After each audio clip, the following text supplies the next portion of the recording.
ಲಗ್ನ ಮಾಡಿದವ್ರು ಎಷ್ಟು ಜನ ಇಲ್ಲ. ಹೆಂಗ ನಿಶ್ಚಯ ಮಾಡಿರ್ತಾರ, ಒಬ್ಬ್ಯಾವ್ರೆ ಪತ್ರ ಬರೋದು ಏನಾರ ಫೋನ್ ಮಾಡಿ ಎಲ್ಲ ಮುಗಿಸಿ ಹಾಳು ಮಾಡಿ, ಲಗ್ನ ಆದ ಬಳಿಕ ಚೆನ್ನಾಗಿ ಅವ್ರ ಪಾಪ ಇಬ್ರು ಇರ್ತಾರ, ಅದರಾಗ ಒಂದಿಷ್ಟು ವಿಷ ಚೆಲ್ಲಿ ಒಂದಿಷ್ಟು ಹುಳಿ ಚೆಲ್ಲಿ ಆ ಜೀವನ ಹಾಳು ಮಾಡಿದವ್ರು ಎಷ್ಟು ಜನ ಇಲ್ಲ. ಇವೆಲ್ಲ ಇರುತ್ತಾವ ಜಗತ್ನಾಗ, ತಲೆಗೆ ಹಾಕೋಬಾರ್ದು. ಅವೆಲ್ಲ ಏನ್ರೆ ಬಂದು ಅಂದ್ರೆ ಹಿಂಗ ಕಸದ ಬುಟ್ಟಿಯೊಳಗೆ ಹಾಕಿ ತಿಪ್ಪಿಗೆ ಚೆಲ್ಲಿ ಬಿಡೋದು. ಎಲ್ಲೇನೀಗ ಊರಾಗ ಜಮಖಂಡಾಗ ಸ್ವಚ್ಛತಾ ಯೋಜನಾ ಇದು ನಡೆದದ, ಎಲ್ಲಿ ಕಸ ಚೆಲ್ಲಗೊಡುದಿಲ್ಲ ಅವರು, ಅದನ್ನ ತಗೊಂಡು ಅಲ್ಲಿ ಹಾಕ್ತಾರೆ. ಕಸ ನಮಗೆ ಕೊಡ್ರಿ ಅಂತ ಮನೆ ತಕ ಬರ್ತಾರೆ, ಕಸ ಕೊಟ್ಟು ಬಿಡೋದು, ಚಲೋ ಇಟ್ಟುಕೊಳ್ಳೋದು. ಅವ ಬಂದವನ ಕಸನೇ ಒಳಗೆ ತಗೊಂಡ್ರೆ ಗತಿ ಹೆಂಗಾಗದ?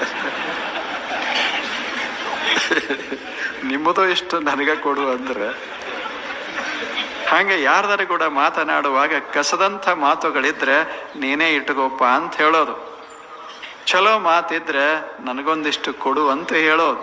ಹಿಂಗ ಬಾಳಿ ಬದುಕಿ ಹೋಗೋದಕ್ಕೆ ಸ್ತುತಿ ನಿಂದಿಗಳಿಗೆ ಹೊರಗಾಗಿ ನಿಂದಡೆ ಸಮ್ಮಾನೆ. ಅವನೇ ಮಾನವಂತ, ಅವನೇ ಮಾನವಂತ.